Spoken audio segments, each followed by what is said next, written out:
Either. Would you like some?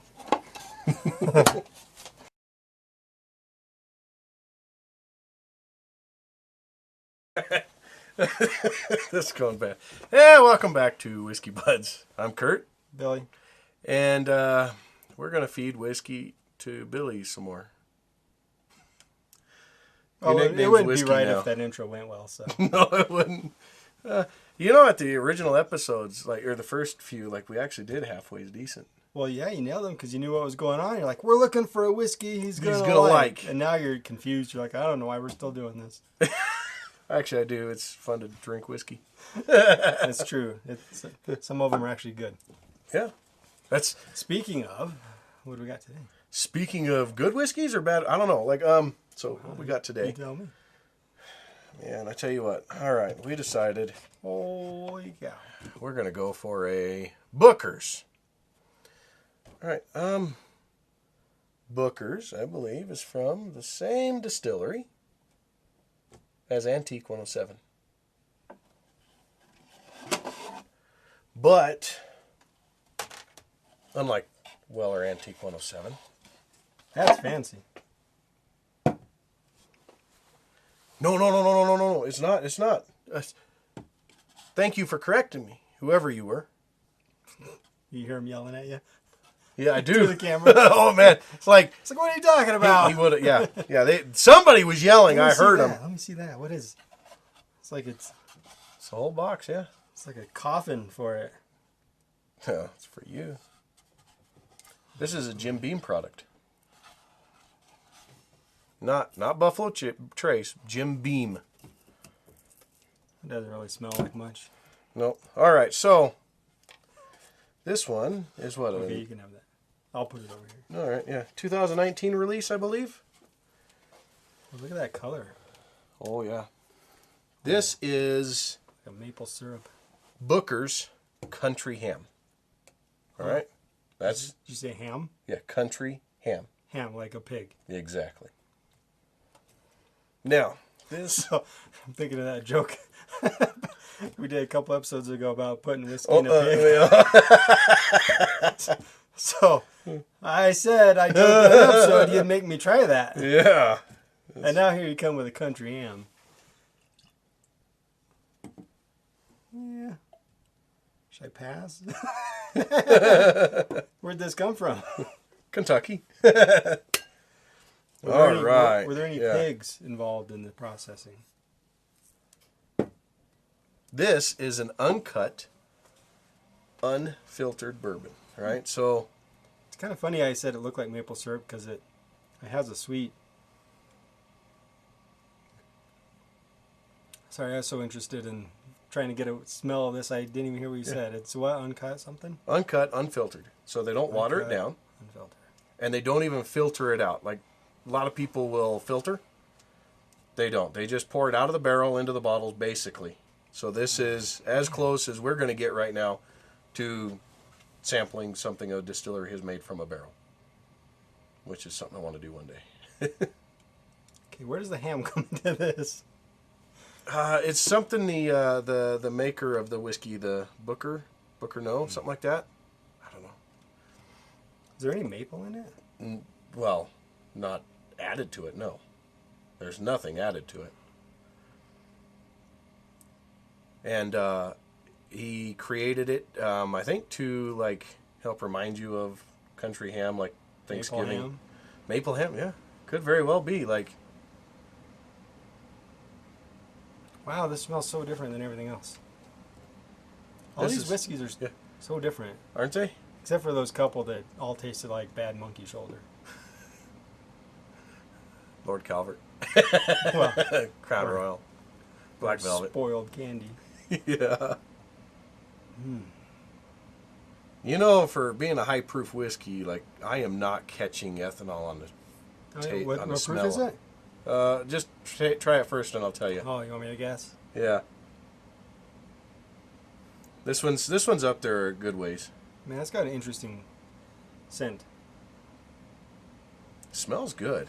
It really does. Can't quite place it though. Like I swear there's like some maple in there, but then All right, here we go. Yeah. What? Holy cow! It's strong. That's the Really strongest. strong. Oh. Yeah. Strong. I'm breathing fire. Holy, like I can like feel it coming out of my breath. It doesn't like. It's way more pleasant than say like Lord Calvert than some of these others. I got some flavor first instead of alcohol 1st. Mhm. So like Yeah. I hit that flavor, and then the alcohol's like, here I am, Yeah. and then It's like when I tried to breathe out. That's when I noticed that it's like I tried to breathe again. yeah. If you're just sipping it, drinking it, it's okay. This is Wow. 62% alcohol. 124 proof. Okay, so that's the highest so far. Yep. I believe it. But you notice this is what we were talking about last week on the Antique 107. Wow, this is interesting flavors.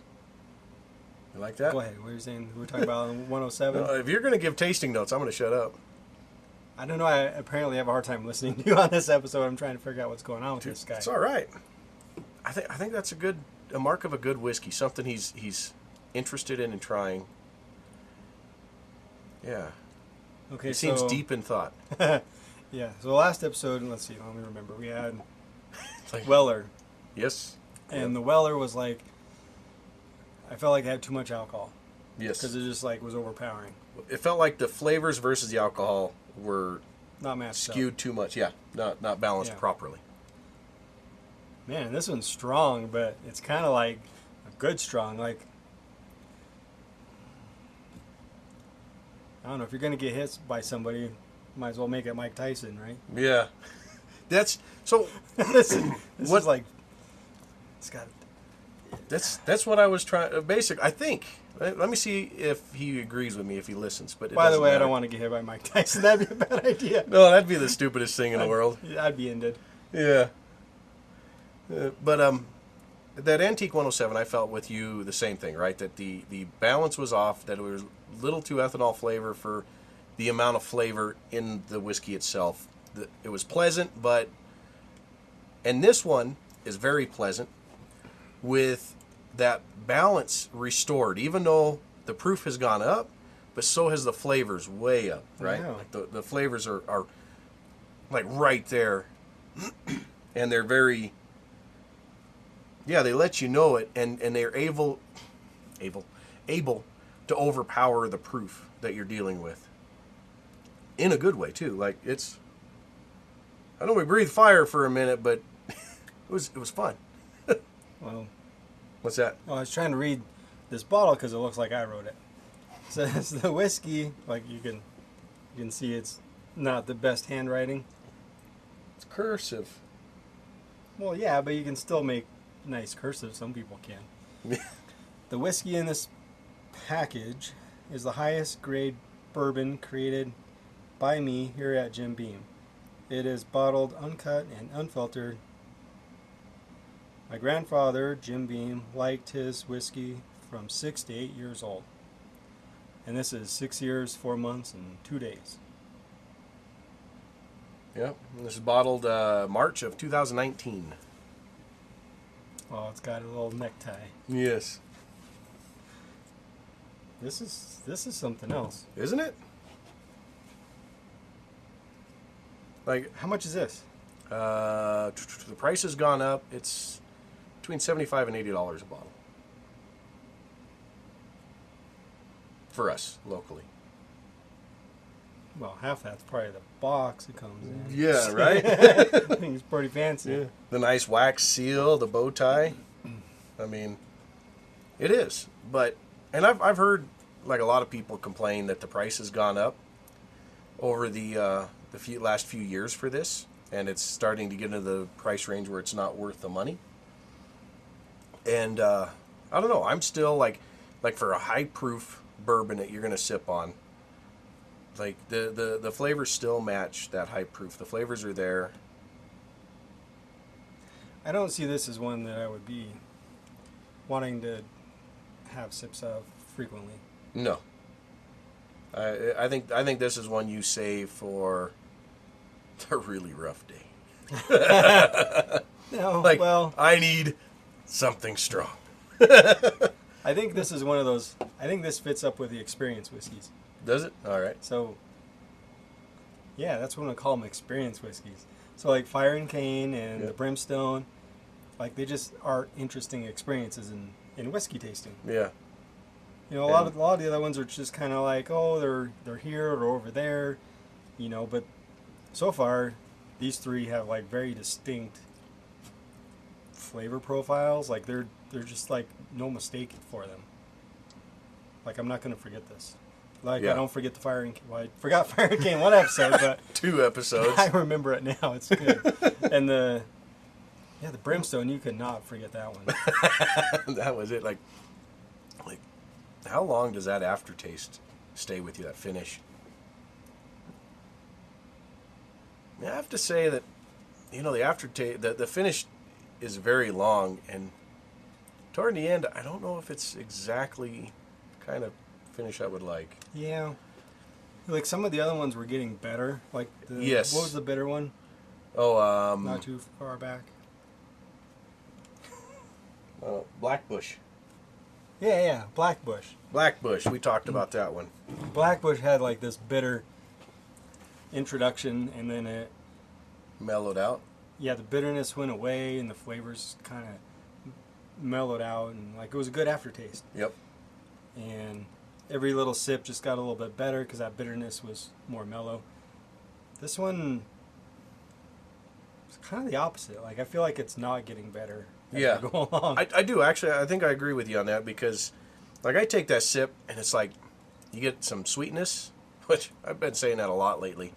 But oh shoot, how would you describe that? Because it's Well, the first drink is just like wham, Yes. like there's this a huge alcohol content that hits you, but it's not like it's not. But there's all those other flavors in there to yeah to to come keep you with interested, the to alcohol, not- right? Like the like you feel that it's high proof, but it's such strong flavors that yeah, the flavors are be like, oh no, it's okay. yeah, it's we good. got you. But as the finish kind of starts to like linger for a little bit, it creates more of that bitterness, right? I don't know. It just Oh, doesn't. that It doesn't have that like. You get used to it, and then you don't have that big, exciting flavors. flavors hitting you on the first. Yeah. Yeah. So they kind of die down, and Yeah. the it's burn like- doesn't come back, but Yeah, like the more I taste it, it's more like the burn. It's not as extreme as at first, but it's still there, and the flavors are more muted because they're. I think because Yeah. there's so much alcohol, it just kind of mutes your taste buds a little bit. yep, yeah. To a certain point, it really does. It's a fun one though. Mm-hmm. Like I would recommend trying this one just for the experience.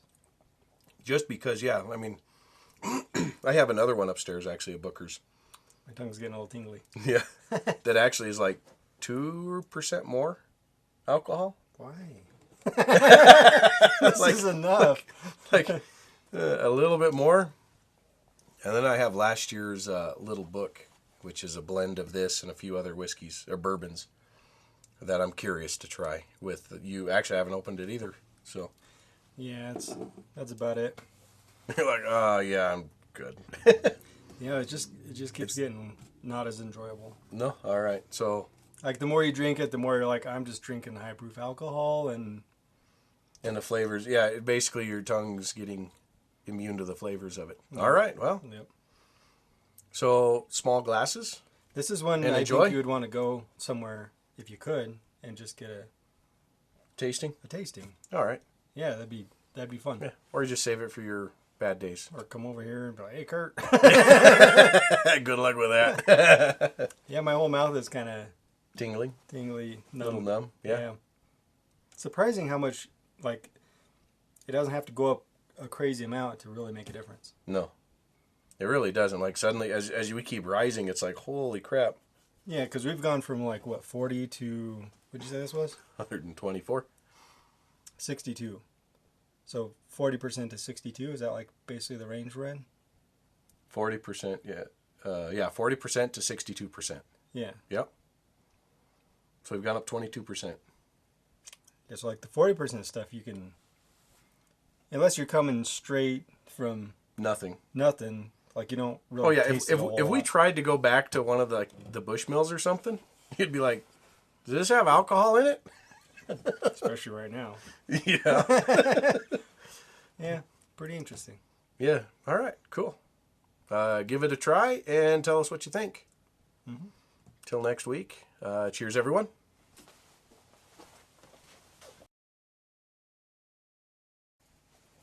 Don't worry, we'll back off on the proof on the next one. I was gonna say, I kind of forget how this higher proof stuff hits you.